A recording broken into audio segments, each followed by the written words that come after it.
dengan maksiat iblis ni tak sama.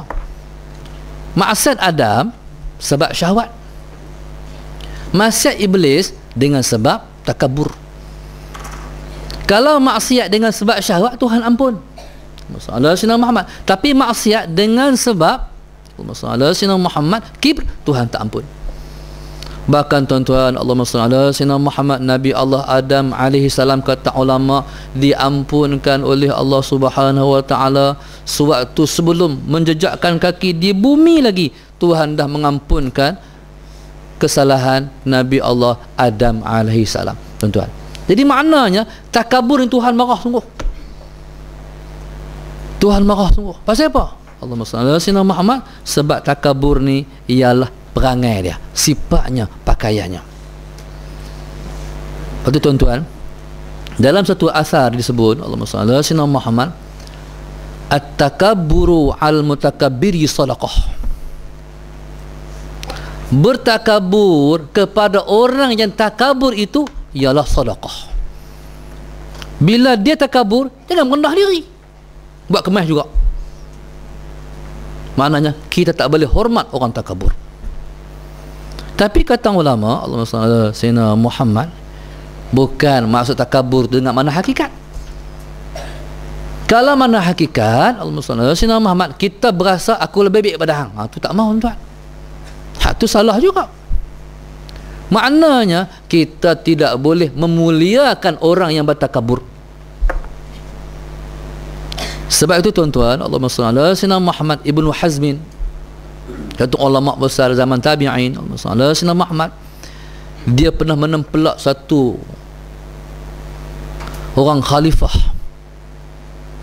Suatu mana khalifah tu datang mengunjungi Madinah Al-Munawwarah.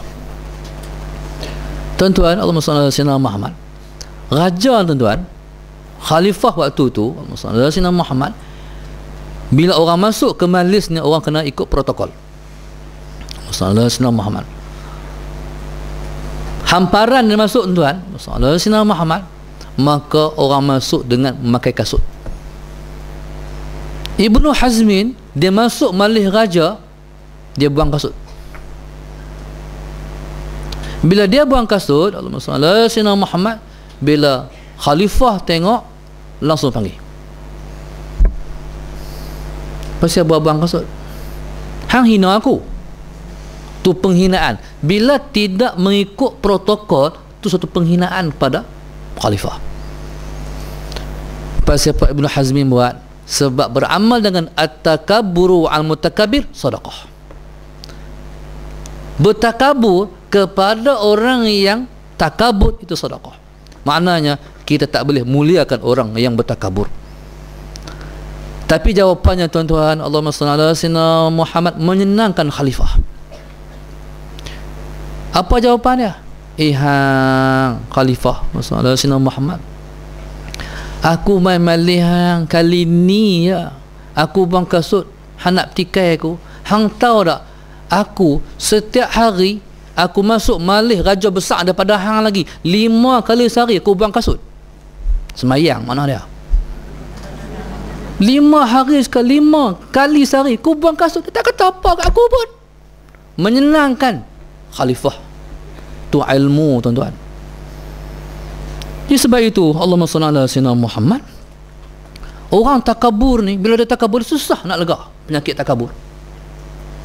Bila dia belagak susah, tuan-tuan. Jadi pasal apa, tuan-tuan? Dia susah nak pulih penyakit takabur ni.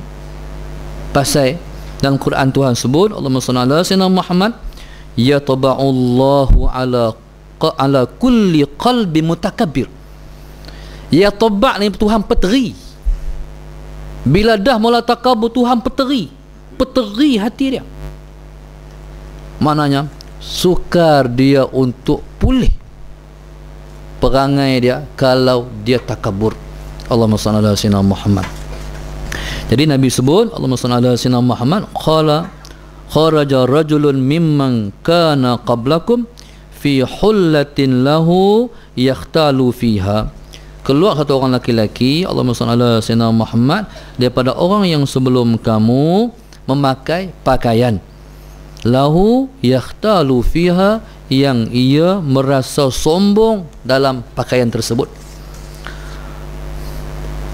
Fa amarallahu al-arda fa akhadathu, maka Allah Subhanahu wa taala, Allahumma shalli ala sayyidina Muhammad, memerintahkan bumi untuk menelan orang tersebut.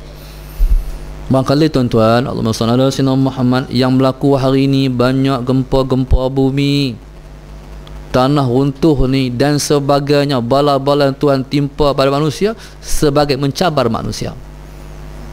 Tengok di Jepun tuan-tuan, tsunami Jepun hari tu ni, kita tahu Jepun ni dia buat bangunan bukan macam kita. Teknologi buat bangunan ni jauh maju daripada kita. Muhammad. Macam mana tuan-tuan? Yang saya tahu, baca artikel bangunan Jepun ni, Muhammad, bangunan dia ni kalau bergegar tak reban. Kita kalau bangunan kita kalau bergegar reban. Tambah di Mesir lagi mudah reban. Pasal apa tuan-tuan? Sebab Mesir ni dia kapok aja. Dia buat kapok aja. Sebab itu bila dia rap, kapok semua, luruh kapok. Pernah berlaku di Mesir sekali, berlaku gempa bumi, tapi kecil. Masalah Sayyidina Muhammad. Waktu tu saya duduk dalam bilik ayak, nak mayang sak. Masalah Sayyidina Muhammad. Waktu tu tuan-tuan, kita tak pernah ada pengalaman gempa bumi ni. Arab panggil zilzal. Sayyidina Muhammad. Tuan-tuan, ketika tu layak tu rasa apa? Rasa macam apa sengit ni? Sebab pernah tuan-tuan, pernah rasa sengit. Waktu saya pergi Mekah, naik kapal ayak, kita duduk atas tandas tu, kita duduk bukan stabil. Buayak tu dia sengit. Jadi bila apa sengit ni? Tengok tuan-tuan, masalah Sayyidina Muhammad, buruh gigi yang duduk dalam bekas keting keting keting. Apa dia ni? Apa dia ni? Waktu tu saya dengar dia bunyi macam dia bunyi dalam bumi tu. Dia bunyi. Kita pun kelang kabut tuan-tuan, keluar. Apa dia ni? Tengok luar tu, tiang elektrik macam tu. Tiang elektrik. Orang keluar habis dah. Kami pun ada kawan hak pakai dengan tola-tola turun. Bila reda tu, Allah tola, hak tu malu balik. Tuan-tuan. Jadi Allahumma salli ala sayyidina Muhammad. Tuan-tuan, cerita gempa bumi di Mesir ni pada mana? Gempa di Mesir ketika yang meruntuhkan beberapa bangunan di Syubra banyaknya. Sayyidina Muhammad. Gempa tu dia berpusat di Tasik Qurun. Tu saya takut tu. Gempa tu berpusat di Tasik Qurun. Dia tunjuk lakan bila sahabat tu keluar,